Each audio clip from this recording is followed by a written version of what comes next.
Terus singkat boleh Bu, kan masih banyak orang tua yang ibu dan bapaknya bekerja gitu. Gimana caranya sih Bu, kalau orang tua ibu dan bapaknya itu bekerja, bisa memberikan pendidikan yang baik, yang ideal untuk anak-anaknya, walaupun mereka berdua eh, sama-sama bekerja atau beraktivitas di luar rumah Bu.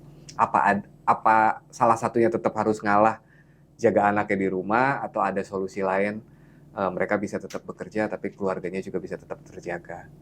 Ya, itu perlu ada kesepakatan Oke. dari kedua belah pihak. Ya, sekarang banyak wanita yang bekerja. Bukan berarti dia untuk menopang ekonomi keluarga, tidak selalu. Mereka juga karena punya apa ya, punya kapasitas yang memang juga bisa berkontribusi di mana dia tempat bekerja. Ya. Yang pasti gini, mereka paling tahu apa yang harus dilakukan sehingga kehidupan berkeluarga itu bisa berjalan. Walaupun ibunya bekerja, terus si ayahnya juga bekerja. Dan peran-peran sebagai ayah, sebagai ibu, kapan dia ketika dia berada di rumah, ya jangan lagi kayak di kantor misalkan. Kalau suami saya kan tentara, jangan jadi komandan di rumah. Maksudnya ke anak merintah tanpa memberikan contoh gitu.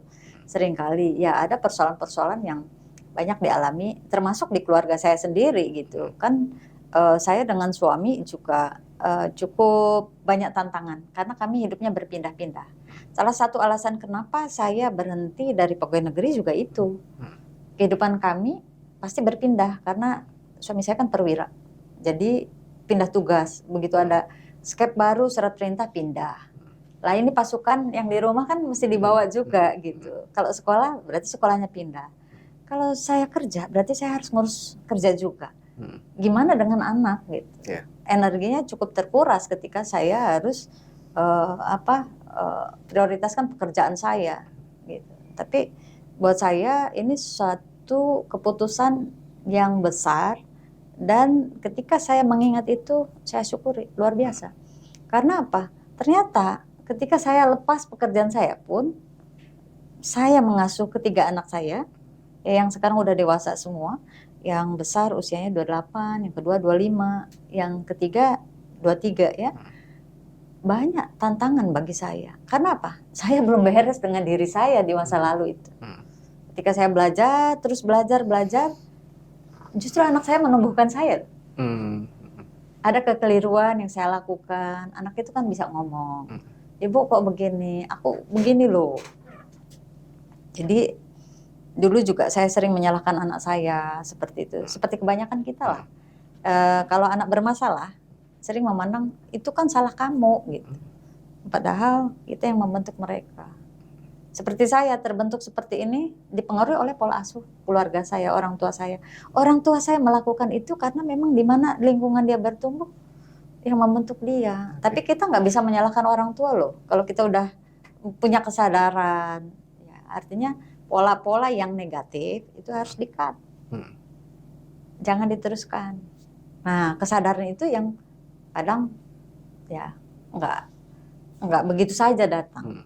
Karena dengan belajar itulah kita mulai tercerahkan, ada kesadaran baru lagi, ada pemaknaan baru atas sesuatu atau peristiwa di masa lalu yang mungkin dulu membuat kita sedih, membuat kita marah, membuat kita kecewa. Nah, sekarang melihatnya udah beda. Udah lebih seger ya Bu ya, iya. Lebih terang ya.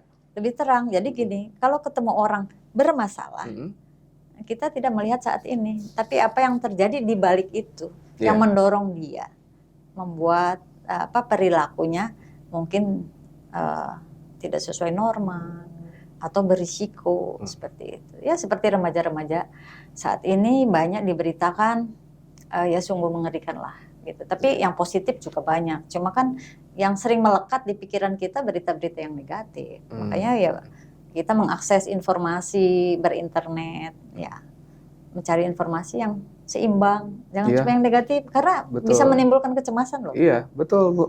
Vibe-nya jadi negatif terus nanti. Iya, apalagi pagi langsung buka scrolling ada sesuatu yang membuat kita kayaknya Iya. langsung drop gitu. Sekarang tuh informasi bisa dipilih kok. Iya. Bu Nina, aduh Iya. seru banget ngobrolnya. Mungkin terakhir Bu, nih Iya. Ibu Nina ini kan aktif dan bahkan menjadi calon mentor nasional di platform Demi Kita. Iya. Boleh ceritain juga nggak sih Bu, Demi Kita ini apa sih Bu? Oke. Aktif di mana lagi nih Ibu nih? Iya. Saya saat ini masih dalam tahap seleksi calon mentor Oke. nasional Demi Kita, di mana Demi Kita ini satu platform edukasi untuk cerdas berkeluarga. Oke. Nah, segala persoalan atau permasalahan yang pernah saya alami, klien-klien saya alami, ini bisa sebenarnya dicegah ya kalau kita mau belajar di Demi Kita. Karena Demi Kita banyak program yang diberikan kepada keluarga, termasuk utamanya yang calon pengantin. Calon pengantin. Kalau Oke. kalau orang ngomong calon pengantin kayaknya besok mau nikah gitu, seminggu lagi mau nikah. Sebenarnya si remaja itu juga kan bakal berkeluarga. Iya. Jadi edukasinya Iya, benar. ya sudah jauh lebih dini gitu. Di Demi Kita ini ada kelas-kelas ya, program yang sekarang persiapan berkeluarga, ada komunitasnya. Yang sedang berjalan ini udah di pertemuan ke-7 setiap Kamis malam. Jadi banyak se-Indonesia yang ikut kelas ini secara online, tidak berbayar. Oh, gratis Bu? Gratis. Jadi mereka bisa belajar dan tanya langsung sama ahlinya, sama narasumbernya. Enaknya gitu. Jadi persoalan kesehatan, apa yang harus disiapkan ketika mereka mau berumah tangga gitu. Terus soal perencanaan keuangan juga nanti dibahas, karena persoalan keluarga tidak terlepas dari itu. Sehingga bagaimana sebelum membangun rumah tangga, mereka atau para remaja ini sudah teredukasi, sehingga hal yang terjadi saat ini seperti kehamilan di luar nikah, ya kan, sebab-sebab perceraian itu juga bisa dipangkas, atau masalah kesehatan juga dari awal sudah bisa terdeteksi gitu.